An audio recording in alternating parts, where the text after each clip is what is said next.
You going back in? There's still men out there. God damn.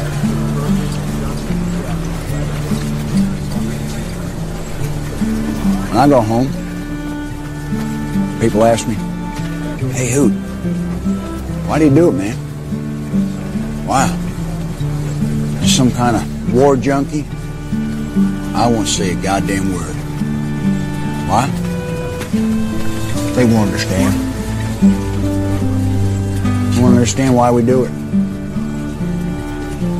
They won't understand it's about the men next to you. And that's it.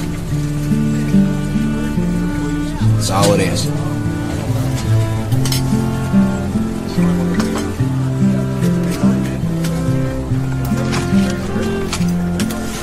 Hey, don't even think about it, all right?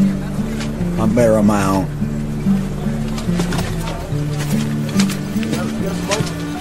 Hey, we started a whole new week. It's Monday.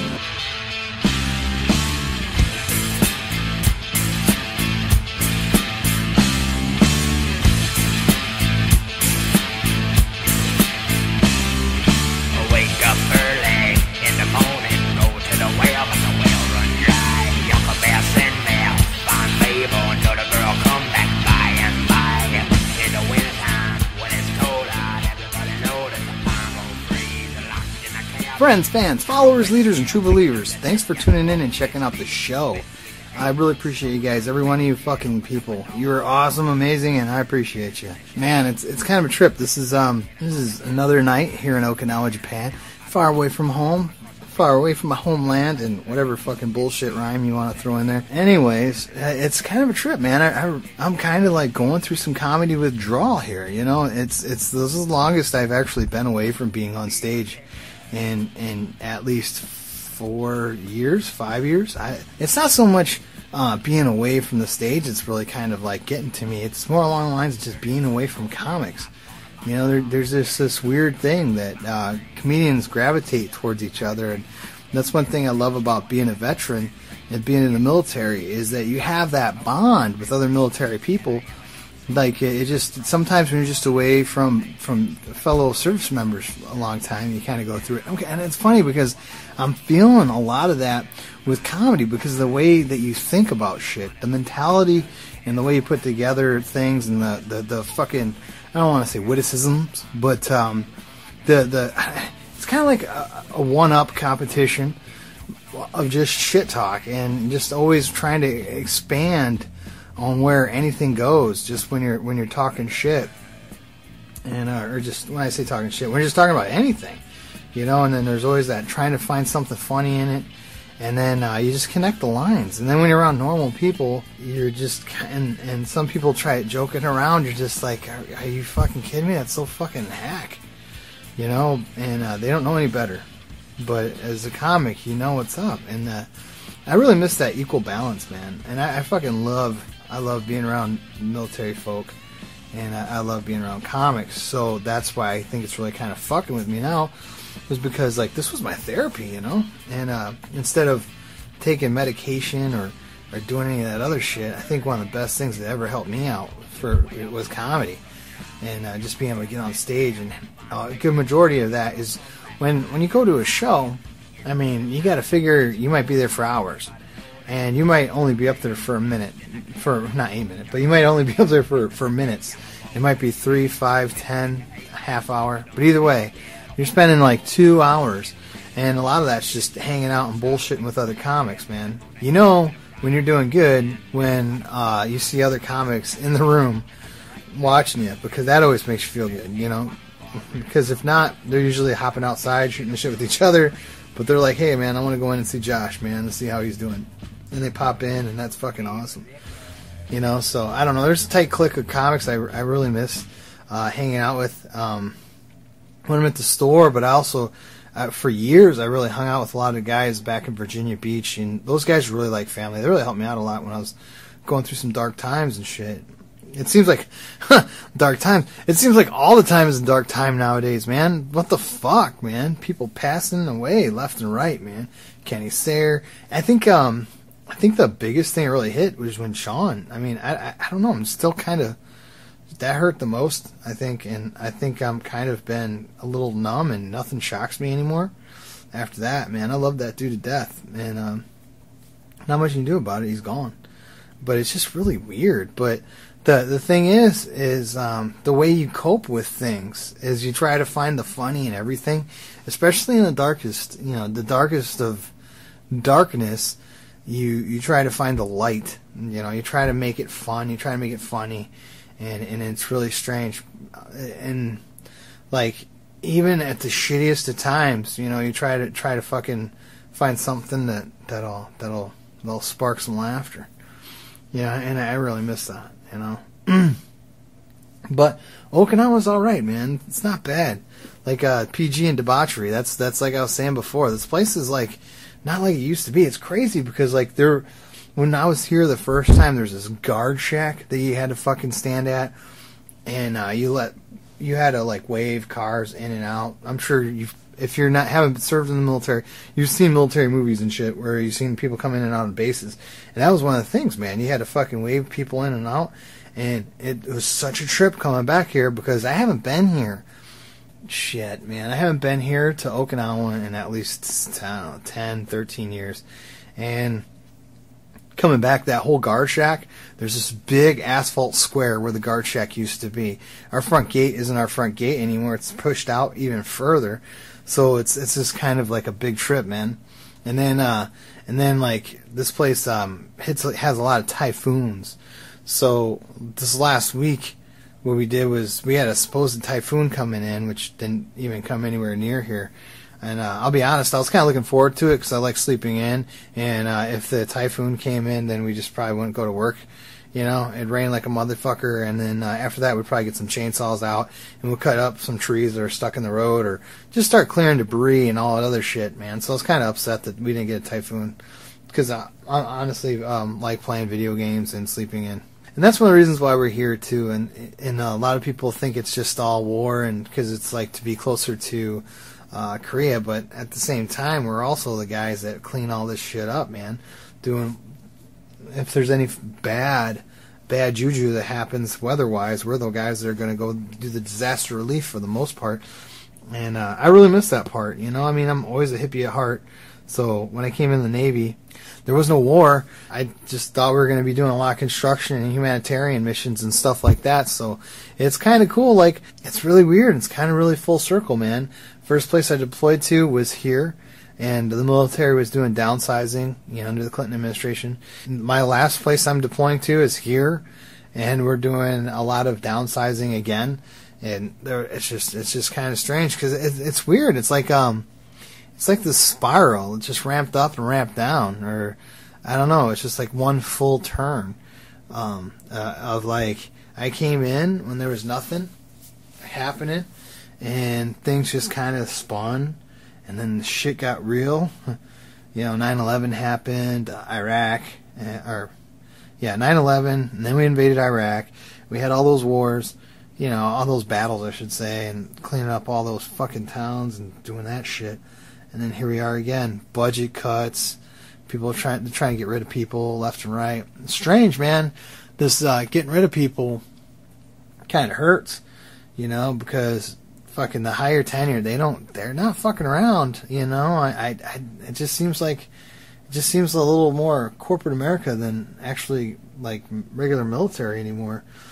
But I don't know, I don't fucking crunch the numbers and I don't figure out who's getting paid what, so that's not my fucking decision, thank God, because I fucking love being around these guys, And it's sad that I'm going to leave because all the shit I started saying about comics, being around comics all the time, I'm going to say that about being around vets. The good thing is there are a lot more vets in this world than there are stand-up comedians. So, and the bad thing is there's a lot more vets in this world than there are stand-up comedians. It's kind of a double-edged sword there, you know what I'm saying?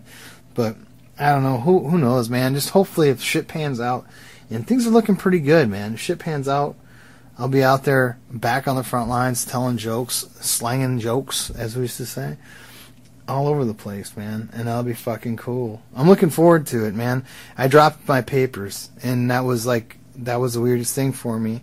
I dropped my retirement paperwork, and I always do these weird things. I just like do typos to see if anybody knows. I typed my own name wrong, and I submitted it. And I just wanted to see if anybody would say anything, and nobody has so far. And then I took a picture of it and I posted it on Facebook. And the first thing, like 4 or 5 people are like, "Hey man, did you know you fucking spelled your name wrong?" Yeah, I didn't do it on the paper itself. I just did it on the fucking folder everything's in. I don't know why I do shit like that. I just think it's kind of funny. Just let shit slide like that. I don't know. But it's kind of a trip, man. You know, it's even more of a trip and more of an honor. Is when I posted that on Facebook, this Mass Chief Doug Heiner, he said something about it'd be an honor to be my bosun, and it's weird because like what a bosun does, he's the guy who's in charge of the ceremony basically. You know, I mean, you have a master of ceremonies, that's one thing, and he's in charge of the verbal bullshit.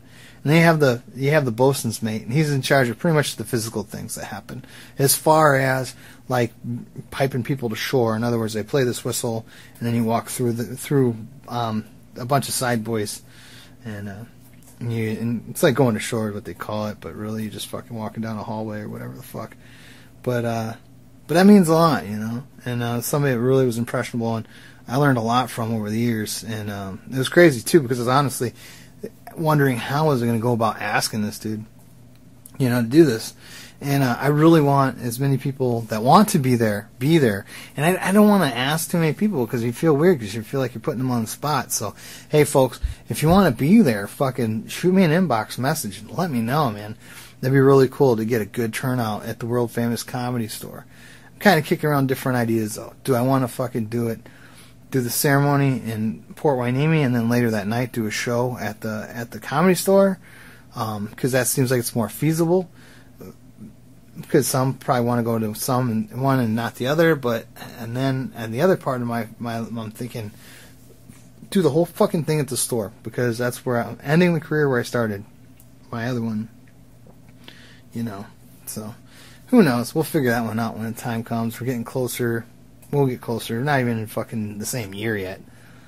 But holy shit, man, 2015. It's crazy, man. 2015. Holy shit. And we're already fucking... Dude, we're almost to 2016. What the fuck, man? Time just goes flying by. You know? And that's the thing, man. Just time just flies so fucking fast. It's crazy. You know, don't put yourself in the position where you sit there and wonder, hey, what if I did this and what if I did that? Because time just goes so fast, man. There's been a million fucking things that are cool as shit that I've done, I've had the opportunity to experience and see. And it's funny because I don't think about them as much as I think about the things I could have, should have, would have done. You know? The bad decisions I make, or I have made, I should say. I guess make. But the bad decisions, those are always going to be there. But also like the shit that was like, oh man, I could have done that. And there's a lot of times I think that shit, not... I drove cross country. I went all over the fucking place. I was at the Winter Classic. I did fucking comedy in I don't know how many states. No, it's the fucking onesie twosie shows I wish I would have been on, or I wish I showed up for. You know, like the other, like out of all the times I've been at the Comedy Store, had great times. All that other shit. The one night I did Will Burns' Military Moments podcast, and I was like, man, I should swing by the store, the Comedy Store, on my way home. Because I was living in Port Hueneme.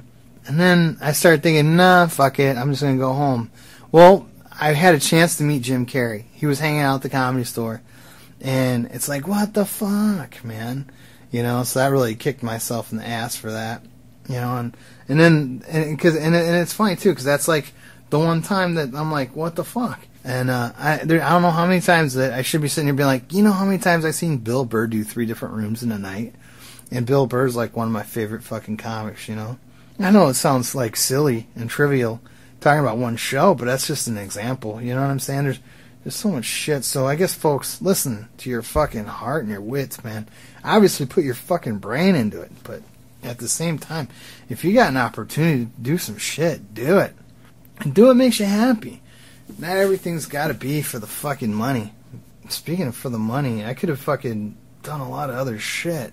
I sure as fuck wouldn't have stayed in the military if it was for the money. And I sure as hell wouldn't be a stand-up comic if it was for the money. So listen to your heart and do what you fucking want to do. Obviously, don't fucking hurt anybody in the process. You know, I don't know, man. It's kind of funny, those one little things you could have done. It's like a ripple effect. You do that one thing, and the next thing you know, you meet somebody that was there, and then that somebody becomes one of your best friends. And it all just happened in a chance coincidence because you turned the corner and you bumped into somebody. Or you talked shit to the wrong person and ended up being the right person. You got into a little tiff. You said, hey man, I'm sorry bro, my bad too. But you both had enough balls to stick up for yourselves, and you became besties. Who knows, man? But whatever it is, follow your heart, follow your dreams. Fuck. I don't know how to do this.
Beaver liquor.